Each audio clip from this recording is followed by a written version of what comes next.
And now let's learn more with Josh and Sydney Lowery, a Marine couple who just took a 27-day cruise from Sydney, Australia to Hong Kong, and they paid for it up front.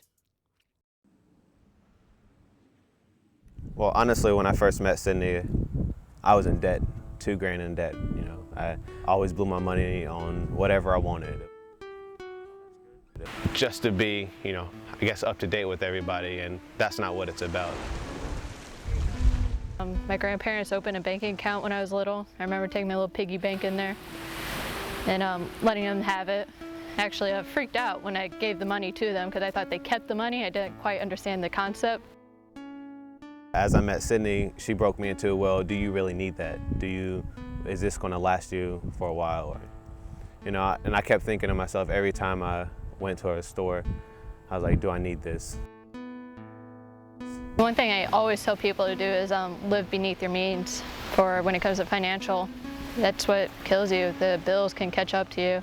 If you want a nice car, make sure you can afford it before you make that commitment, because once you make that commitment, you can't get out of it. But after a while, she was like, well, let's put this much money back and let's start a budget. Let's save our money, let's work towards a goal, let's work towards a trip.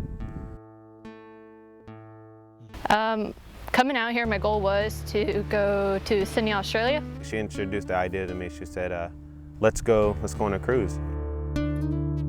I wasn't really up for it. I was like, that's a lot of money saving, a lot of planning. So she went online and looked up a bunch of cruise stuff, and this 27-day cruise popped up out of nowhere, and we were like, that's awesome. It's Sydney, everybody's dream to go there. We want to go to Sydney. About a year and a couple months out, we were like, let's start saving. And we started writing down our plans, we got a notebook. We paid off the cruise first. That was about $3,000 a piece. $3,000. That's $3,000 for both of us, and then the plane tickets was next. a couple grand.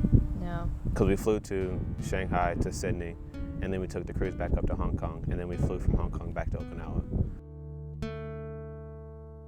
14, 15 grand altogether with the trip expenses and the paintings we bought on the cruise and just going out and seeing stuff and taking taxis.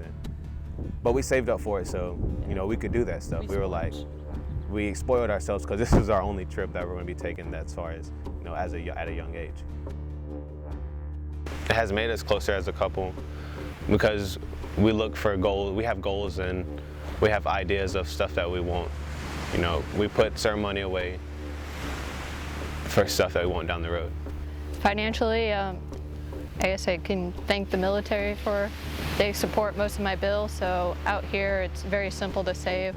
I just want to feel secure in my life. I want to know that I'm financially stable. I don't want to worry about money. I want to worry about other things in case I have kids. Being financially independent at 21 years old has been an amazing feeling. I've seen my family struggle. Money has always been a big issue in my family, and I don't want to follow in their footsteps. I want to do what I want. I don't want to be restricted just because of money. If you get wrapped up in everybody else's lives, then you're going to fall in their mistakes and get trapped in their spending bubble. I'm scared of debt. That's my big thing. It just keeps me out of it, I guess. My motivation. If you find friends and stuff, find friends that are in the same bubble as you and not get trapped in the alcohol and all that stuff, because it definitely will waste away your money.